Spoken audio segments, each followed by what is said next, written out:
moved to his next great role aboard the USS Missouri in Tokyo Bay. Here on the morning of September 2nd, the drama of surrender reached its climax. In a ceremony that lasted only 20 minutes, the fate of Japan was sealed forever.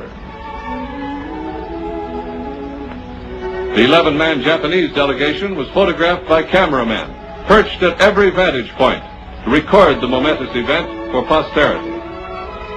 The stage was set.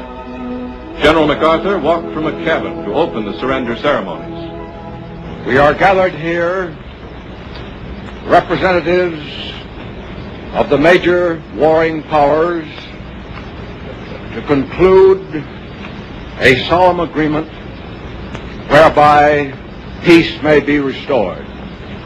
The terms and conditions upon which surrender of the Japanese imperial forces is here to be given and accepted are contained in the instrument of surrender now before you.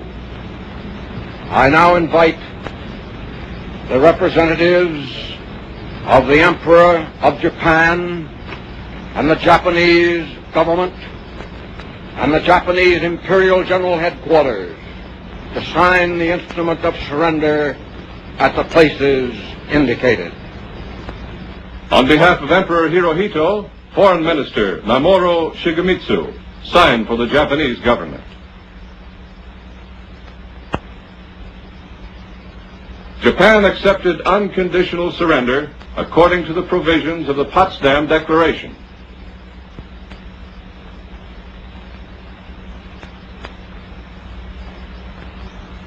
The Supreme Commander for the Allied Powers will now sign on behalf of all the nations at war with Japan. Will General Wainwright and General Percival step forward and accompany me while I sign?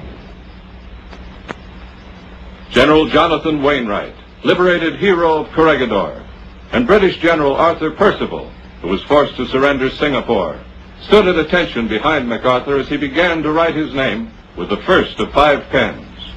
Pen number 1 went to General Wainwright.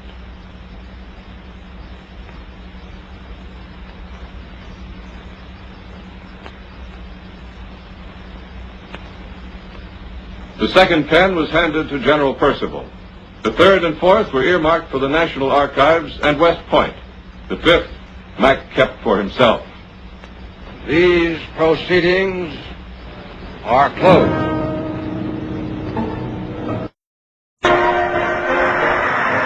14 August, 1945. D-Day Day. The Second World War at last is over. With the surrender of Japan comes the great moment of joyous relief after years of the anxieties and grief and horrors of universal war.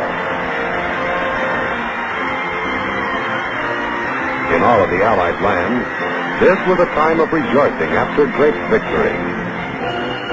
At San Francisco, there had been a momentous event. The people who lined the streets outside the Veterans Memorial Building were symbols of all the anxious people everywhere, who after 2 great world wars were waiting for their leaders to find the way to a lasting peace.